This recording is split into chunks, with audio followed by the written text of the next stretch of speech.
இப்போ பிரைம் வீடியோல தமிழ்ல ஸ்ட்ரீம் ஆகிற சுழல் சீசன் 2 வெப் சீரிஸ் எப்படி இருக்குன்னு பார்த்தரலாம். சினிமா அப்டேட்ஸ்க்கு சேனலை சப்ஸ்கிரைப் பண்ணிக்கோங்க. இந்த சீசன் 2 சீசன் 1ஓட சீக்வல் தான். ஆனா ஸ்டோரியா பார்த்தா வேற ட்ராக். இந்த சுழல் சீசன் 2ஓட ஒன்லைன் என்னன்னா, ஃபர்ஸ்ட் சீசனோட கிளைமேக்ஸ்ல ஒரு கொலை பண்ணிருப்பாங்க நம்ம ஐஸ்வர்யா ராஜேஷ். அதனால ஜெயில இருப்பாங்க. ஜெயில இருக்க ஐஸ்வர்யா ராஜேஷை வெளியே கொண்டு வர ஹீரோ கதிர் அவங்க அப்பாவோட ஃப்ரெண்டான செல்லப்பாங்கிற ஒரு லாயர் மூலமா ட்ரை பண்ணுவாரு. கேஸோட ஃபைனல் ஹியரிங் வரதுக்குள்ள அந்த செல்லப்பாவை அவங்க காட்டேஜ்ல வச்சு யாரோ சம்பவம் பண்ணிடுவாங்க. அந்த கொலையை நான் தான் பண்ணேன்னு சொல்லிட்டு 8 ஊர்ல 8 பொண்ணுங்க சரண்டர் ஆவாங்க. உண்மையாவே அந்த கொலையை பண்ணது யாரு, அந்த 8 பொண்ணுங்க ஏன் சரண்டர் ஆனாங்க, இதுக்கான பதில் தாங்க இந்த சீசன் 2. ஃபர்ஸ்ட் சீசனை கம்பேர் பண்ணும்போது கொஞ்சம் ஓகேவா தான் ஃபீல் ஆச்சு.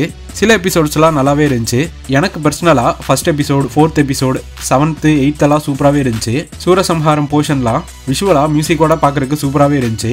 ஆக்டிங்கில் கதிர், ஐஸ்வர்யா ராஜேஷ், சரவணன், லால் அப்புறம் அந்த 8 பொண்ணுங்க எல்லாருமே டீசெண்டாகவே நடிச்சிருந்தாங்க. சீசன் 1 அளவுக்கு இல்லைனாலும் ஒரு டீசெண்டான ட்விஸ்ட் கலந்த இன்வெஸ்டிகேஷன் சீரிஸ் தான் இந்த சுழல் சீசன் 2. பார்த்தவங்க எப்படி இருந்துச்சுங்க கமெண்ட் பாக்ஸில் கமெண்ட் பண்ணிருங்க. பை.